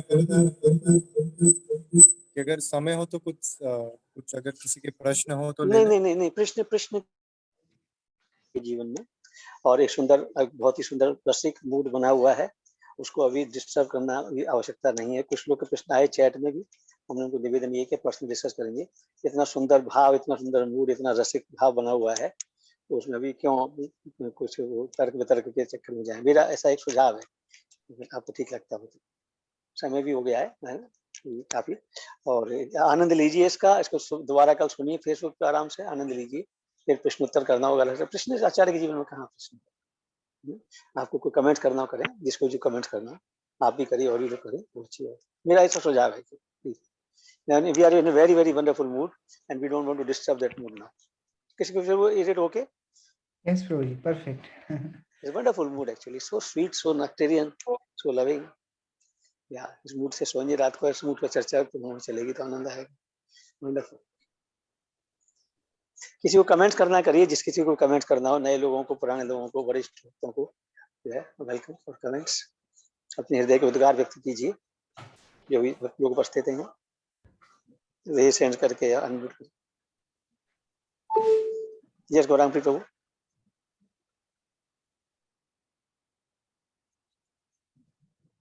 दंडोत प्रणाम कृष्ण प्रभु, दंडोत प्रणाम।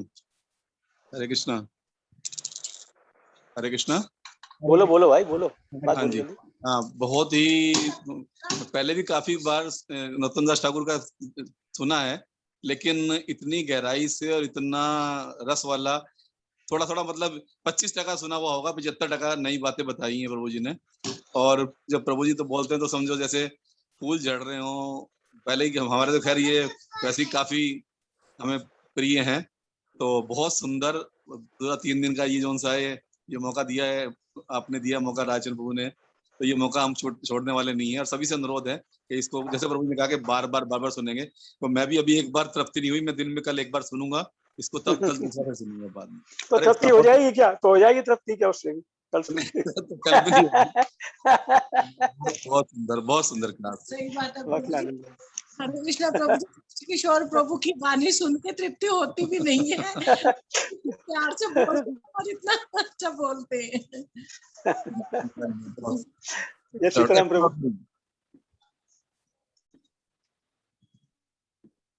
हरे कृष्णा प्रभु जी, दंडवत प्रणाम। बहुत ही जैसा राधाचरण प्रभु का एकदम नेक्टेरियन आपके वाणी थी, बहुत ही नेक्टेरियन विषय था, इतना आनंद का विषय था। नरोत्तम दास ठाकुर के विषय में थोड़ा बहुत पढ़ा पहले, लेकिन आज तो सब कुछ नया ही था। प्लस आपने जो भजन उसमें 2-3 जोड़े, तो उन भजनों को आज समझ में आया कि किस मूड में वो भजन गाए गए हैं, किस मूड में वो भजन बनाए गए हैं, किस मूड में, किस भाव से वो भजन उन्होंने आचार्यों ने गाए हैं। तो उन भजनों के प्रति और ज़्यादा आकर्षण बढ़ रहा है। बहुत ही सुंदर भजन को रिलेट हुए हैं उनसे, और वो शायद उसी समय गाए गए होंगे, मेरे को नहीं मालूम कैसे कनेक्ट हुए हैं उससे। बहुत ही सुंदर, जैसे वो कहाँ मोर स्वरूप सनातन, कहाँ रघुनाथ, वो वाला भजन, राधा कृष्ण अभी उसकी व्याख्या तो और आएगी, अभी तो उसकी और व्याख्या आएगी ज्यादा डिटेल बहुत ही में। सुंदर आनंद से भरपूर विषय था, बहुत आनंद हुआ है, बहुत ज्यादा आनंद हुआ है। हरे कृष्णा, बहुत बहुत धन्यवाद प्रभु। यार विशाखा प्रिय माता जी। हरे कृष्णा प्रभु जी, दंडवत प्रणाम। सॉरी मैं काम नहीं कर सकती क्योंकि आज नेटवर्क का थोड़ा प्रॉब्लम हो रहा है। Thank you so much Krishna Kishore Prabhu ji, बहुत सारे पॉइंट्स, बहुत इंस्पायरिंग स्टोरी है ये नरोत्तम दास ठाकुर की। मैंने तो शायद पहली बार ही सुनी है इतनी डिटेल में। और जो आपने बताया कि हमारे आचार्यों ने हमेशा भाव से ज्यादा सेवा को महत्व दिया है, वो सच में बहुत ही इंस्पायरिंग पॉइंट था। वो हम अपने गुरु महाराज के जीवन में, प्रभुपाद के जीवन में, सब आचार्यों के जीवन में देख सकते हैं कि कैसे उन्होंने इस मूवमेंट को, प्रभुपाद के मूवमेंट को संभाला है। थैंक यू सो मच प्रभु जी। हम कल के लिए रुकेंगे और वेट करेंगे इस क्लास का। Thank you so much. अब मैं बीच में अनाउंस दोबारा कर दूं, कल जूम की आईडी चेंज हो जाएगी। आज थोड़ा सा कुछ उसमें मतलब कंफ्यूजन रह गया है, इस कारण है। सब लोग दोबारा चेक करके उस जूम आईडी पे आइएगा। यस, देखो ज्यादा माता जी प्लीज। हरे कृष्णा, प्रणाम। जय मुकुंद भी कहो yes. Thank you so much Krishna Kishore Prabhu. बहुत, ये तो ऐसा है जैसे अमृत वर्षा हो रही है। और आपने जो बताया कि भक्तों की जो कथाएं हैं, जो भक्तों की लीलाएं हैं, जो भक्तों का जीवन है, वो भगवान की तरह बहुत रसप्रद है, बहुत ही शिक्षाप्रद है।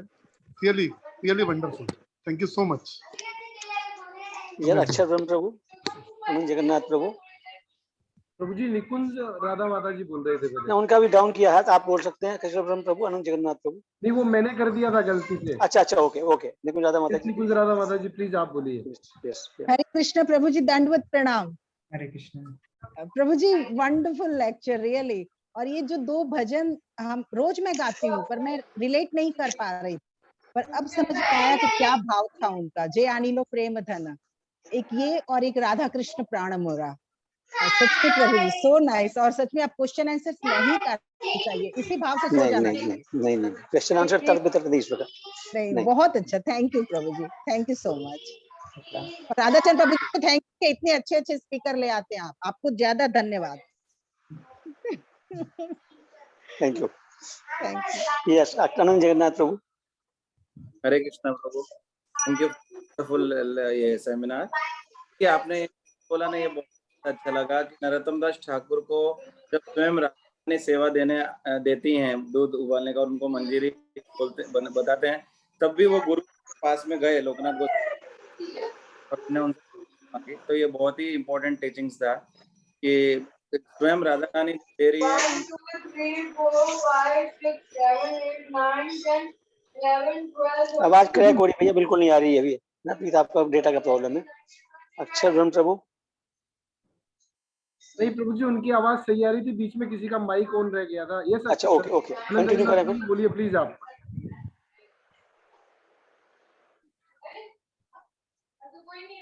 हरे कृष्णा। हरे कृष्ण। यस प्रभु जी बोलिए। प्रणाम प्रभु जी, बहुत ही वंडरफुल ये सेमिनार नरोत्तम दास ठाकुर का आपने दिया, थैंक यू इसके लिए। और मुझे सबसे इम्पोर्टेंट टीचिंग्स जो स्वयं राधा रानी जब उन नरोत्तम दास ठाकुर को सेवा देती हैं कि आप मेरे को बॉईल करके, दूध बॉईल करके वो दीजिए, तब भी वो जो गुरु के पास जाते हैं, तो ये बहुत ही इम्पोर्टेंट टीचिंग लगा। और बहुत अच्छा लगा कि किस तरह से गुरु का जो कितना इम्पोर्टेंट रोल है हमारे भक्ति में जीवन।